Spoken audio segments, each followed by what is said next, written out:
nervous now. No, I'm just kidding. All right, fire away, guys. Greg, how was China? China was an absolute wonderful experience. You know, it was my first time to Asia, and the most remarkable thing was the fact that there were 23 million people in one place, and coming from places like Chicago and New York where I've worked, you know, I thought I knew big cities until I got to Shanghai. But I think the Pac-12 is doing a great job of, with its global initiative over there, getting people interested in the Pac-12, and we did clinics for coaches from all levels, you know, pro, college, high school, middle school, great reception, and it was a great time, and I look forward to getting back over there. Did you find any 7-footers? I saw a couple, but we couldn't talk to them because it was in a recruiting period, but I'm sure you'll see more and more Chinese players in the Pac-12. So what do you do now with your own team? What's this time period? So we're on quarters, so we're still in our summer school mode. So we get to work out with our teams for 2 hours a week. And what we've been doing is 3 40-minute workouts with our entire team. So we've been doing that while they're in summer school. So we've had everybody back except Angus Brandt, who is actually ready to go, but we're just kind of waiting for him to do full contact stuff when it's more meaningful, with no need getting him to twist an ankle or hurting that knee again. But he's 100%. I've seen him work out. It's been really exciting to see. Can you update Collier and Moreland? What's their status? Their status is they're both suspended, violation of team rules. And probably once we get our schedule done, we'll figure out how many games each will have. They're working though, right? They're still. They can still, just like last year. You know, I'm still making them work and pay off their fines, and they both look great, and they're both, as with most of our guys, when they get in trouble, they accept their punishment and they serve it with some dignity to the rest of the guys. So I've been happy with that. How disappointing is it to happen, especially during this time of summer? You know what, it's always disappointing when you have to suspend guys, but we are here to win games, but we're also here to teach life lessons, and I gotta be consistent on all of it. So while it's disappointing, you know, it gives other guys opportunities that I'm really excited about. You know, that freshman class who are now sophomores all look really good. But I would be lying to you if I didn't say those two guys have not only disappointed me, but they disappointed themselves and they disappointed their teammates. So they're working through that individually. Is it especially so because they're not only upperclassmen and supposed to be leaders off the court, but on it as well? Exactly. I mean, you know, it's tough, but fortunately we've got a lot of leadership. So we still have Roberto Nelson, Angus Brandt, Charlie Barton, who have, you know, they're actually bringing the hammer down harder, even harder than I am. So that's good to see. How anxious are you for this season? I mean, Angus' injury last year, just such a blow. Yeah, and you know what it is, Scott, as you know, that's the cost of doing business in this kind of arena. You're gonna have injuries, and I have to keep reminding myself that we had gone 4 years without having any major injuries to any of our major contributors. I mean, when you think about it, Reese Murphy was the only guy who had an injury, and he has just been injured the entire time he was here. So that is a comment on our conditioning. We had done such a good job, and then to have those two guys both be out at the same time, it was devastating. But I liked the fact that we kept fighting. We had so many close losses that could have gone either way. So I was proud of the guys who were left over to kind of handle the bulk of the season. And now I'm looking forward to having everybody back. So knock wood, we got to stay healthy. Who's more anxious, Angus or you, to see him back? You know, I would have said me until he started working out full-time again. He's really chomping at the bit. I mean, he's actually getting kind of surly. So I think we're going to have to put him in an ice bath before we start practice to cool him down. I mean, he is really raring to go. So, like I said, I thought it was me until he started to be able to work out and do everything but play. He's ready to go. How about Daniel Gomez? Daniel is pain-free. He's running well. He's playing well. I think right now, without having any kind of real practices, he's probably going to be our backup center. He has a chance of being a starting power forward. He can play either position. It's just going to see how it shakes out. But he's a 4 and a 5, not a 3 and a 4. And at 6'10", that's a nice 4 if you can have a lineup with 2 6'10" guys out there. So he must be dying to play. Well, he's chomping at the bit just as much, but I think in his situation, he's been with pain for so long that I think it's my impression that he's just thrilled to be pain-free and running around again. He's second only to Angus in the amount of work that those two guys put in the weight room and on the conditioning front. And it's gonna, I'm gonna temper everybody's expectation because he hasn't played in 2 years. He's gonna have a little bit of rust with him, but I think it will be unlike Roberto's rust for a skill player, being a little bit bigger and being a sort of rebound and defender. He'll be able to get jump started a little quicker. Have you had a front line this big and this deep before? When my first year, when we had Olaf's brother Moreland, we had Calvin Hampton, and I'm trying to remember who the third guy was, where we played Cal here, beat him with a huge lineup. Was it McShane? No, it wasn't McShane. I'm going to think of who it was. Calvin Hampton. It might have been Dan. Oh, no, Omari Johnson. It was Omari. So you had Omari at 6'8", and Calvin Hampton at 6'10", and you had Moreland, who was 6'11". That's a lineup. Now, we could easily have a lineup this season that's got Angus Brandt at 6'10", Eric Moreland at 6'10", Shea Njai at 6'11", Olaf Schaftenar at 6'11", and then you throw a guard in there. I mean, when you got a guy like Olaf who can play a 3 and Eric who could defend a 2, you could have a lineup like that. I'm not saying we're going to do that, but it's nice to draw it up on the board in the middle of August when you don't have much to do. What's kind of your thought on the incoming freshman class? Has anyone kind of really emerged as a guy who gets some playing time this year? Really pleased with the way these guys have acclimated themselves to college, at least from a practice standpoint.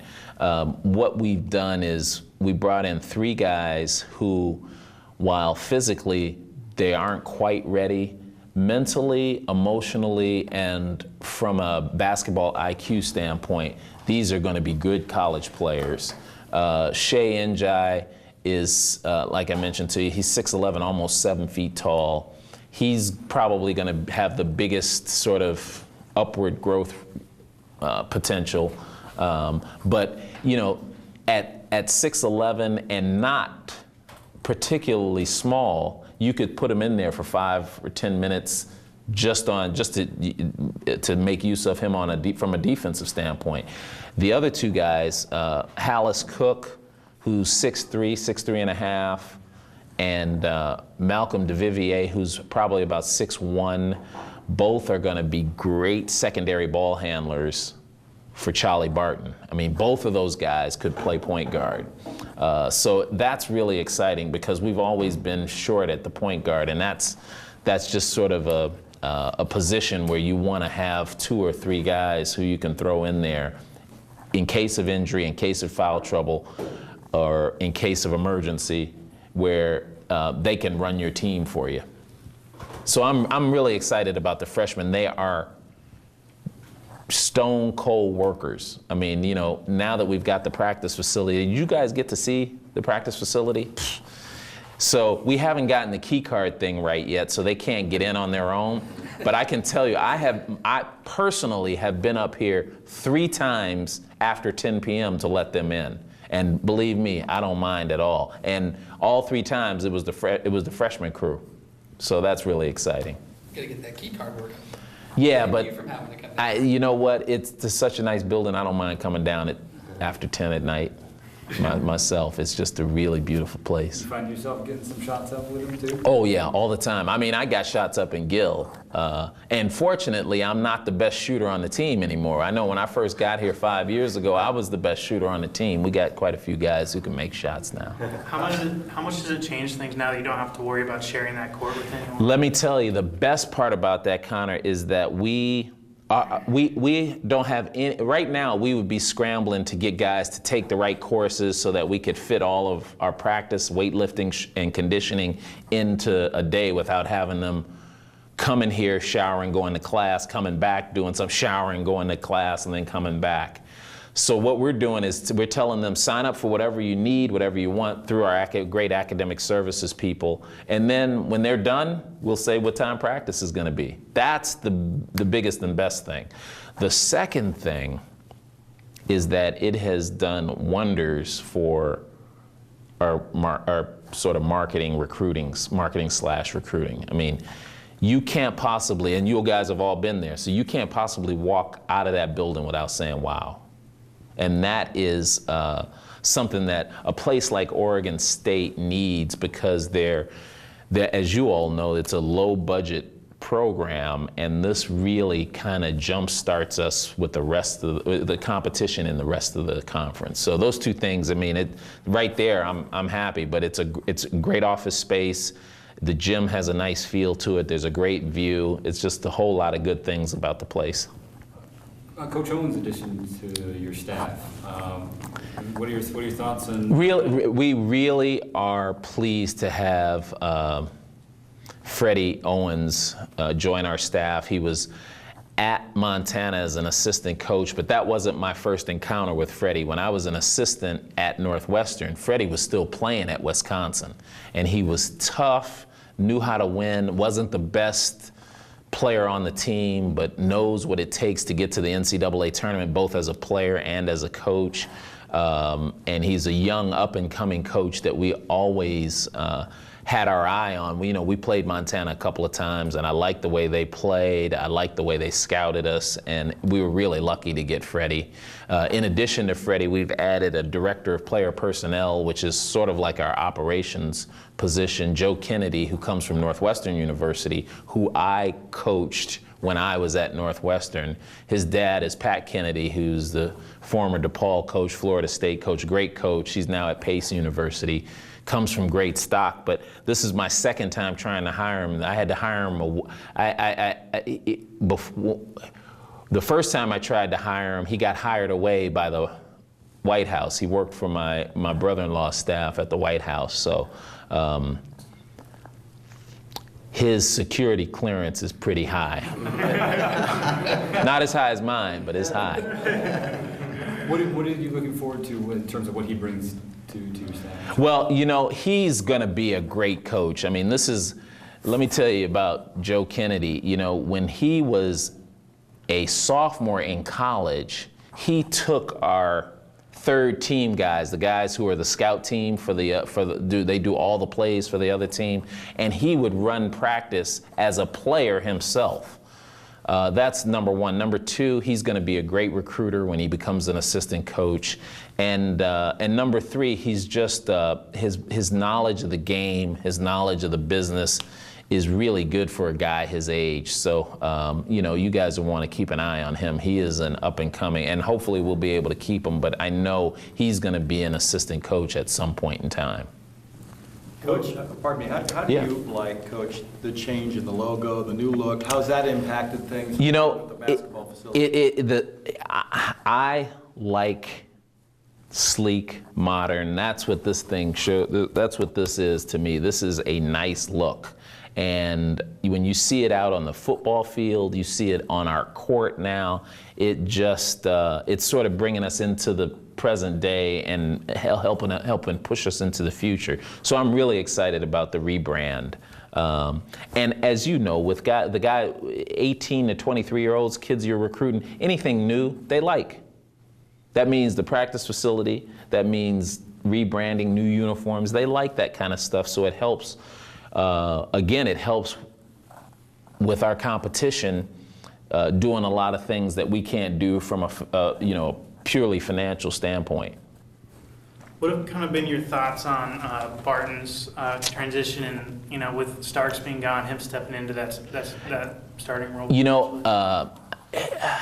I don't want to say that's was sort of in the cards, but the way he was playing at the end of the year, it would have been interesting to see the battle for the starting position. And now, I don't want to say it's his for the taking, because I got a couple of freshmen and I got a couple of sophomores who want to fight for that position. But you guys may not have known this, but Charlie played for his national team in the university games this summer and did a great job, but he also got invited to try out for the big national team with the pros and was one of the last guys cut as the point guard. So I'm extremely excited about the prospect of him running our team. And he just got back last night from the tryouts. He looks great. He's probably in the weight room working out because he's not signed up for summer school because he hadn't been here. He can't work out with us, so he's going to work out on his own. But he looks good. He's confident. He's added a few things to his game, and I don't want to jinx him by getting too excited about it. But it's nice to have a returning point guard who is a real point guard. Sort of a natural point guard. Pardon me, Craig. Yeah. How do you like sitting here in August, the conference, the competition? What's it going to be like this year? Yeah, it's going to be hard as it always is, and as it should be when you're playing in a big conference like this. You've got your traditional powers who seem like they're getting back to where they should be, the Arizonas and the UCLAs. And then you got the guys who continue to improve, like or continue to be good, like Washington and Stanford and Cal. So it's going to be a dogfight. But having said that, I really like how we are with this team, with a healthy team right now. Like you said, sitting in August, haven't lost any games yet, so you're really excited. But it's. This will be the deepest team. It may be the biggest team. It may be the most talented team that we've had here in 5 years. So there's a real excitement in the locker room. And what I like most about the excitement of those guys is they're not satisfied. They're not satisfied. They're working hard in the summer now to win games in February and March. So that, as a coach, I just got back from vacation. It's nice to be on vacation and get good reports from the guys' workouts, from strength and conditioning and individual workouts.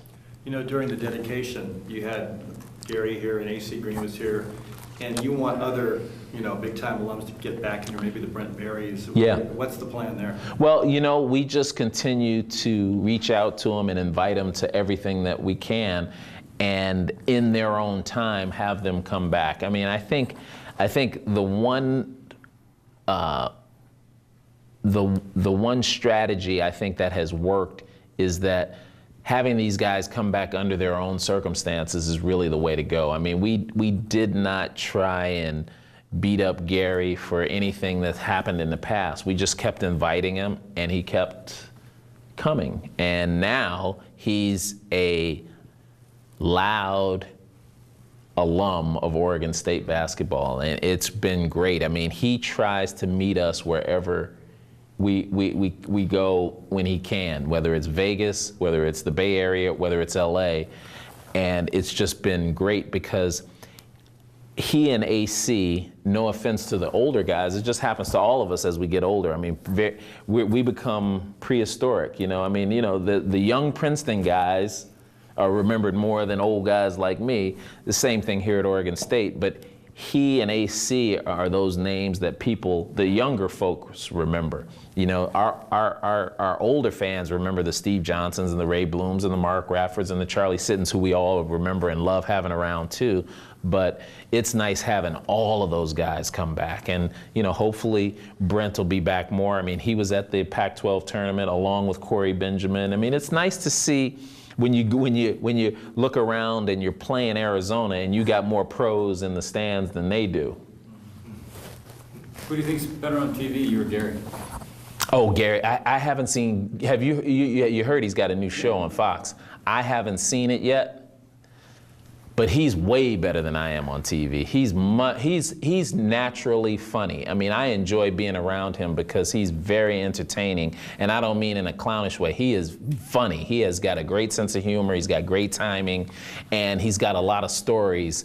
And he can bounce from sport to sport. You know, he's a huge football fan, huge baseball fan, and he can talk hockey. Like, you know, we're talking LA Kings and the Blackhawks, and I'm like, yo, this dude knows what he's talking about. He was on the other night with NBA Finals Classics, the '96 Sonics Bulls. He didn't shoot the ball enough in that series. I was saying, you know, shoot the ball. I don't think it was much you could do. The Bulls were just, Bulls. yeah, that was a good Bulls team. There's not much you could do. Not much you could do there. Yeah. Coach, what do you think of that Maryland road game, and how's that going to be their test? And I was kind of wondering, you guys going to stop by the White House, you think? Or? Well, you know, we don't have any plans set up yet. The only thing we know is we're playing there. Now, as you know, when we go to places, not just Washington, D.C. or the Maryland area, I always try and get my guys to do something cultural. We go to New York. We went to the New York Stock Exchange, New York Daily News, Chicago. We went to the Board of Trade just to give them experiences, and we've gone to the White House every time we've gone to the D.C. area. So I'm going to try and make that happen again. And the only reason I'm qualifying is you never know what's going on there, and sometimes it's just hard to get in with a whole big group. But we'd love to do that again if it's possible. And playing a team like Maryland early like that will give us a good litmus test of where we stand early on. And then we'll play at DePaul, and then we play in that Diamond Head Classic where every team who's in it was in a postseason tournament last year but us. So each year we're trying our best to upgrade the schedule. It sure is tough when you don't have a natural reason for other teams to come out to Corvallis. So you play a lot of away games like we're doing with Maryland. We did it this past year with Kansas. You know, it's exciting to play a team like Maryland. I mean, all basketball players and basketball fans like playing against teams from the ACC because they're always talking about they have the best basketball league, and the Pac-12 is always talking about they have the best basketball league. So that's a nice little a nugget to sort of chew on early in the season. Greg, one more on Eric. Yeah. When you look at, obviously, he's got that talent, he's got the frame, and a lot of people mentioned the term lottery potential. Now 2 times suspended. How frustrating is it because you know where he can go? It's stay focused. Listen, you know, I like the fact that we have taken a couple of players and developed them so that they can play after college and put them in the right positions. But as I said earlier, my job is to get these guys ready for what the next level, whatever it is. And for most of them, it's going to be non-basketball. So knowing that he's had a couple of missteps, I know that he's on the right track to be a good grown-up at some point. You know, am I disappointed? Yeah. Will it affect him at the next level from a basketball standpoint? I don't know. You know, sometimes these have a way of working themselves out, especially, it'll depend especially on how he bounces back from the suspension, however long it turns out to be. So yeah, it's frustrating, but do I think he's on the right direction, on the right path to, you know, freedom? I think he's going to be fine. He and Devon both. You know, I like this team, I like these guys, but when you come down to it, they're still kids and they make dumb mistakes like we all have. And theirs are just magnified because they're playing at Oregon State in the Pac-12 for Craig Robinson. As a coach, how do you kind of make sure that your guys are focused on the present? And because I know Eric has, talked a lot about the NBA, and he has a countdown to the lottery on Twitter, and just how do you kind of keep them focused on the present? Well, I try and let them know that they're going to be, if they want to be ball players, they got to be ball players and not potential journalists on Twitter, which Twitter has made people think that anybody can be a journalist or a blogger or whatever you want to call it. But we just talk about it all the time. And as I was saying earlier about Charlie and Angus and Roberto, those guys are going to be the ones kicking them in the butt on a daily basis. Right now, I'm trying to send out some messages to them because I don't want them to be sick of hearing from me in December. Because with this whole workout in the summer, it's a long year. And I don't want my words to fall on deaf ears when it's most important. But we do, we try and do some team bonding things. We have meetings and talk about life and talk about, the ramifications of your actions, which, I was talking to my own son about this. This generation of kid, they learn their stuff from Twitter, TV, cable, and on those fronts, there's never any ramifications on these reality shows of people going out and drinking and having a party, and then the next day they wake up and everything's okay. They don't show how you feel when you wake up and not making it into work and all. So we talk about that stuff. So we try and do our best to get the message across without sort of so they hear it. Sometimes it's lecturing, sometimes it's by example, and sometimes it's by hanging out with them with a meal with the whole team at my house. As far as talking about cultural things and teaching them to take them to the White House, the King's Speech 50th anniversary, is that something you brought up with the team at all? And is that the kind of thing you discussed with them? We haven't, and part of the reason was I have been out of town, so I just got back, and we really haven't had a time to get together as an entire team. And Charlie Barton just got back last night, so I didn't want to have something big like that without everybody being there. But I'm sure, I tell you, with Roberto Nelson on your team, it's going to come up when we all get together. I mean, he pays attention to a lot of things, sometimes too many other things, but he pays attention.